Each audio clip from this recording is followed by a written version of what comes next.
Irmãos, estamos aqui hoje para mais uma lição da nossa escola dominical. Nós iremos continuar a ver hoje o tema A Igreja é Minha, só que hoje teremos a parte 2 desse tema. Semana passada, na lição de número 10, tivemos a parte 1 desse tema, A Igreja é Minha. Hoje teremos a parte 2 desse mesmo tema, A Igreja é Minha. O nosso texto base, por se tratar da mesma lição, é o mesmo texto da lição anterior. O texto é de 1 Coríntios, capítulo 1, versículos 10 a 17. E antes de iniciarmos propriamente dita a nossa lição, vamos ter um breve momento de oração. Oremos a Deus. Senhor Deus, nós te pedimos que o Senhor ilumine a mente de cada um de nós. Que o Senhor possa iluminar a minha mente para que eu saiba expor devidamente a sua palavra e que o Senhor possa iluminar a mente de cada um daqueles que irão ouvir a tua palavra para que possam compreender devidamente, guardar em seus corações e aplicar em suas vidas. Ajuda-nos, auxilia cada um de nós ao que nós te pedimos e desde já te agradecemos no nome de Jesus. Amém. Vamos lá. Nosso tema é o mesmo, a igreja é minha. Estamos tratando de espírito faccioso. Na lição passada, nós focamos a nossa lição nos membros da igreja, na membresia da igreja. Hoje, a nossa lição vai continuar tratando no mesmo tema, mas vai focar na liderança da igreja. Como o individualismo pode gerar um espírito faccioso, semana passada, dentro dos membros da igreja e hoje dentro dos líderes da igreja. É a mesma moeda. Semana passada vimos um lado dessa moeda, hoje estaremos vendo o outro lado dessa moeda. Como é o individualismo no líder da igreja? Como isso funciona?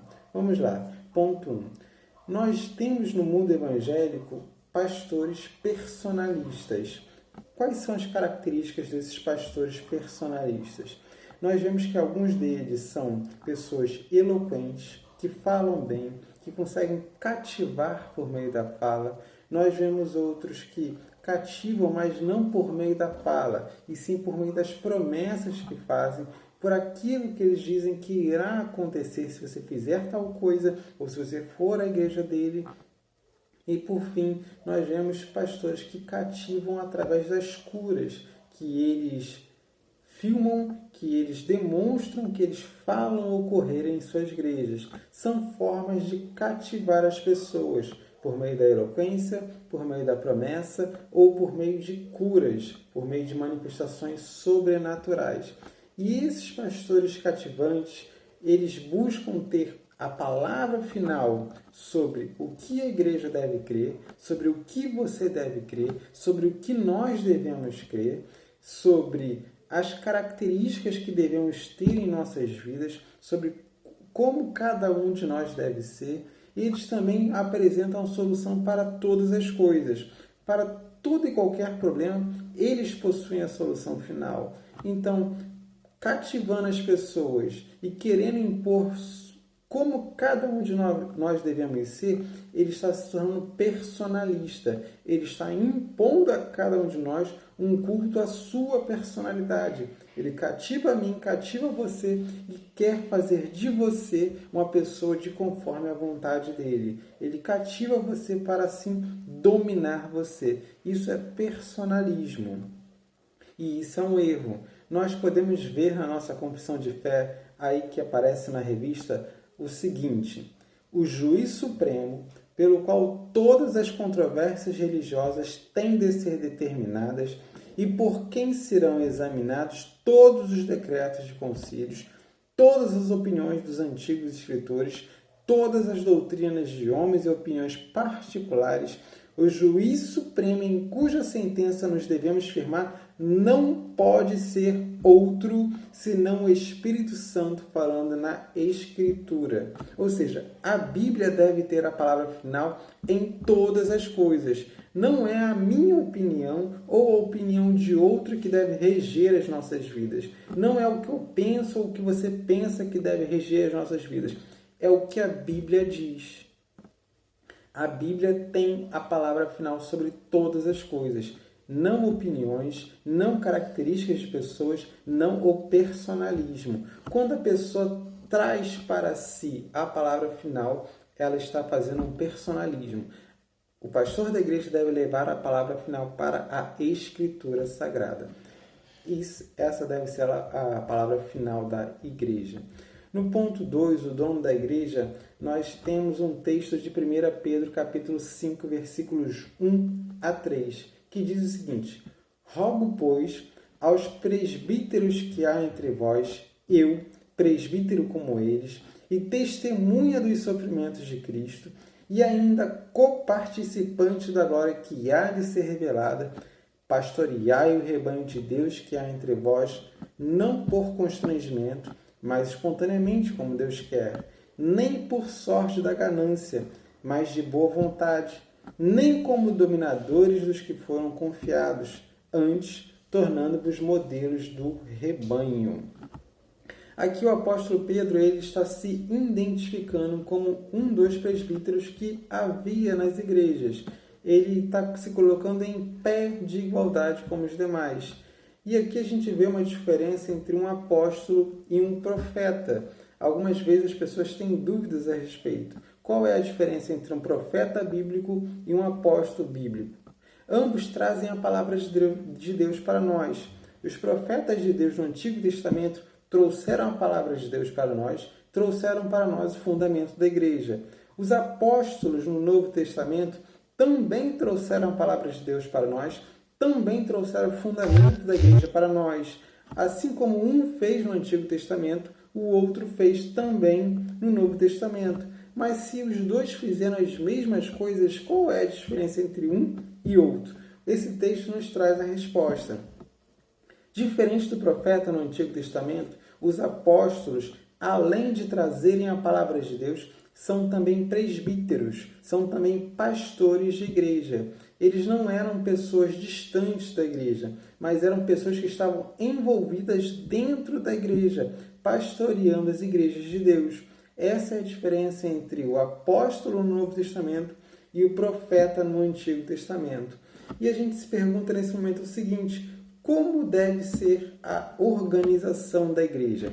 O apóstolo é que estava envolvido com a igreja, dentro da igreja. E como a igreja deve se organizar de forma a se proteger dos personalismos que podem ocorrer dentro da igreja, dos personalismos que nós vemos dentro do mundo evangélico. A igreja tem 3 formas de se organizar. A primeira é a episcopal, a segunda é a presbiterial, a terceira é a congregacional. Como funciona a forma de se organizar episcopal? O episcopalismo, a forma de se organizar episcopal, funciona da seguinte forma: há um líder e esse líder governa a igreja. Então, uma pessoa, apenas, governa todo o restante, toda a igreja. Assim se forma o episcopalismo. A forma de se organizar congregacional é justamente o inverso disso. Não é um que governa todos, mas são todos que governam todos. Então, em vez de haver apenas um governando, no congregacionalismo temos todos governando. Então, uma assembleia da igreja, por exemplo, se reúne para tomar as decisões da igreja, em vez de apenas um tomar as decisões da igreja. A terceira forma de se governar a igreja é a presbiterial, onde não é nem apenas um que governa a igreja, nem são todos que governam a igreja. São alguns que governam todos, alguns que governam a igreja. Então, no presbiterial temos um grupo de pessoas que tem a responsabilidade por governar a igreja toda. Nenhum, nem todos. Nós somos presbiterianos.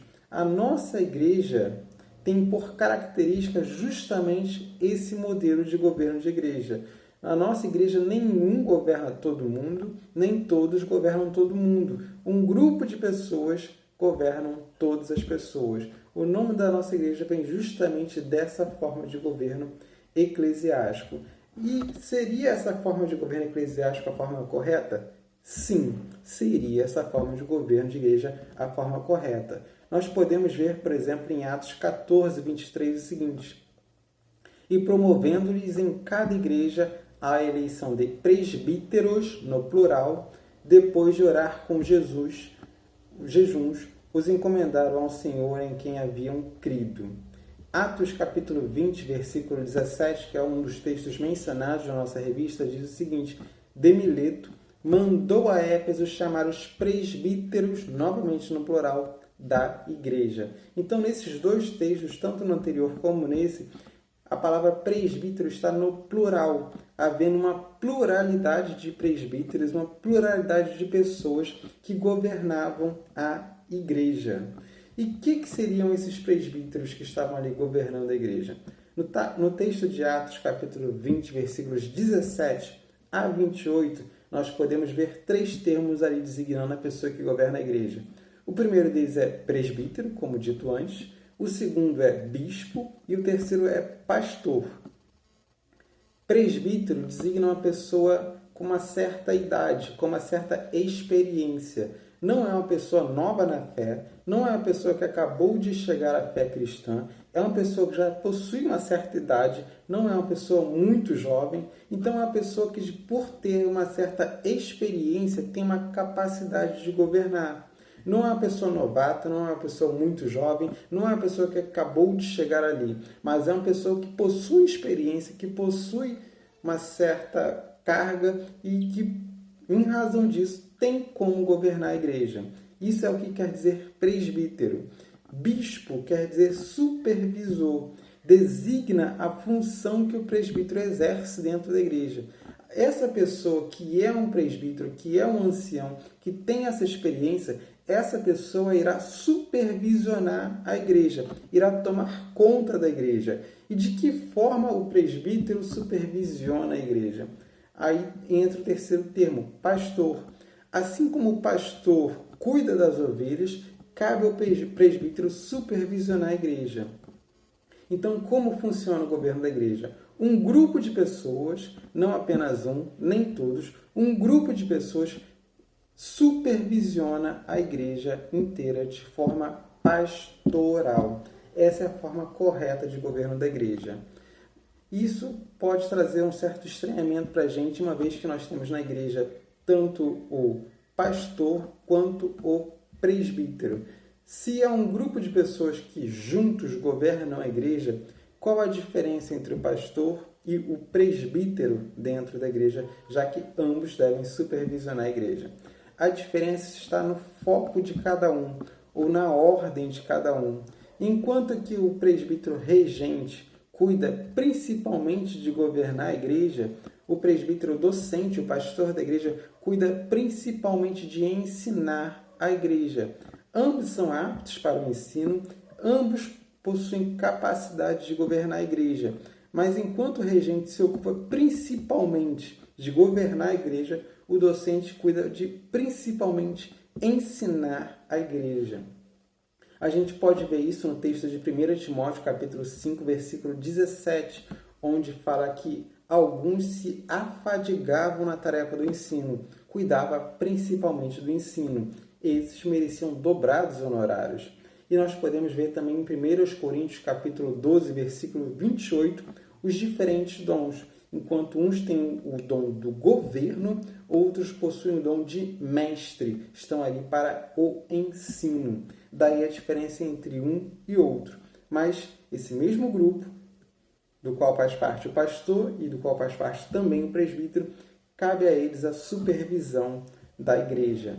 E o personalismo é uma subversão desse modelo de igreja, do modelo correto de igreja. O personalismo ocorre quando uma pessoa quer tomar posse da igreja, quer se tornar dono da igreja, de forma cativante, quer cativar, quer seduzir as pessoas a confiar nele apenas, a ele ter posse da igreja, a ele ser o dono da igreja, ele querer ditar as regras da igreja, como a igreja deve ser, o que a igreja deve fazer, o que a igreja não deve fazer, que características deve fazer a igreja. Essa pessoa tomar posse da igreja para si é uma subversão. Não temos uma igreja que tem uma cabeça humana. A única cabeça da igreja é Cristo. E Cristo governa a igreja através dessa forma, onde um grupo de pessoas supervisiona, cuida da igreja. Então, o personalismo é uma subversão da igreja. O dono da igreja não é necessariamente um dos líderes da igreja. E aqui a coisa se torna pior. Muitas vezes, um dos líderes da igreja, ele quer tomar posse da igreja para si. A igreja pertence àquele líder da igreja. Mas, às vezes, não é o líder da igreja que toma posse da igreja. É um dos liderados da igreja que quer tomar posse da igreja para si. Aí a coisa se torna pior ainda. Como que um líder da igreja ou um liderado da igreja pode tomar posse da igreja para si? Por exemplo, através de uma família grande. Às vezes, boa parte da igreja é a família dele. E em razão de boa parte da igreja ser a família dele, se ele sair, ele leva a família junto e assim a igreja pode cair seriamente. Então, em razão disso, ele toma posse da igreja para si. Seja essa pessoa um líder, seja um liderado. Ou uma família antiga. Todas as famílias que chegam na igreja devem se conformar àquela família que é a família mais antiga da igreja, que é a família dona da igreja. Ou alguém rico. Às vezes uma pessoa tem muitas posses e ela sair da igreja pode gerar uma baixa muito grande no fluxo financeiro da igreja. Então a pessoa ameaça a liderança da igreja, ou ele, líder da igreja, ameaça os demais líderes da igreja, dizendo que se a igreja não for do jeito que ele quer, ele sai da igreja e a igreja cai financeiramente. São formas, nem todas tão cativantes, são formas de você pegar o domínio da igreja para si, o que é um erro. Não é assim que a igreja deve ser governada. O governo da igreja não é para ser assim. Não é para ser através de ameaças, não é para ser através de cativo, não é para ser através de seduções. Não é assim que deve ser a igreja. Como deve ser a igreja?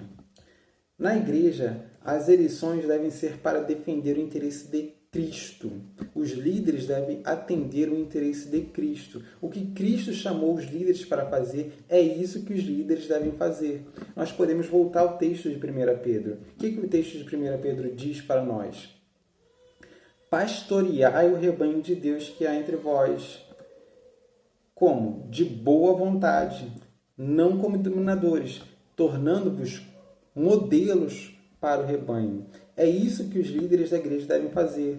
Devem pastorear o rebanho de Deus, devem ser modelos para a igreja, não devem ser dominadores, não devem ter sorte da ganância. É isso que deve fazer. Nós devemos eleger os líderes da igreja para os líderes da igreja atender os interesses de Cristo, não os nossos.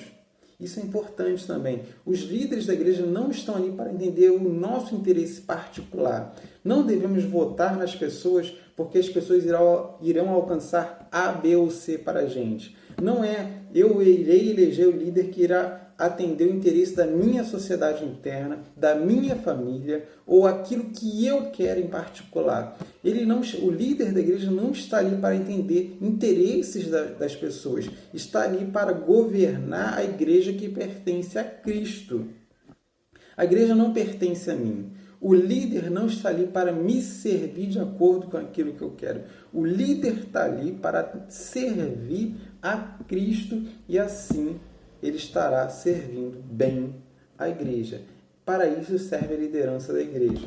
O presbítero deve ser eleito para governar e ensinar a igreja. O diácono deve ser eleito para servir a caridade e a outros serviços mais que houver na igreja. O texto de Atos, capítulo 6, versículos 1 a 7, é um texto que menciona a eleição de diáconos e que menciona a razão por que eles foram eleitos, para atender ali, no caso, a caridade. Aplicação da nossa lição. Liderados, não manipule as eleições para oficiais da igreja. Ore pelos líderes, pelos oficiais da igreja e os ajude em suas tarefas conforme for o caso. Líderes, não usurpem a autoridade que pertence a Cristo. A igreja é de Cristo, a igreja não é de líder algum. O governo da igreja está ali servindo a Cristo. Cristo governa a igreja através dos líderes da igreja, através dos oficiais da igreja. Os concílios da igreja não servem a eles mesmos, servem a Cristo.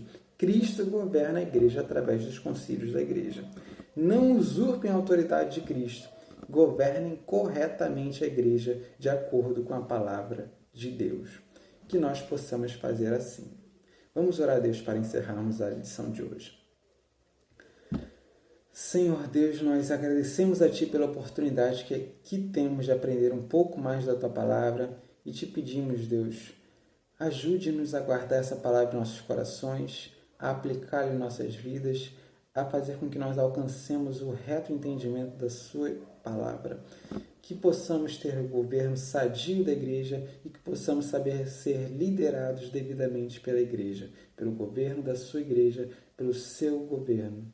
Que assim possa ser, Deus, nós te pedimos e agradecemos no nome de Jesus. Amém.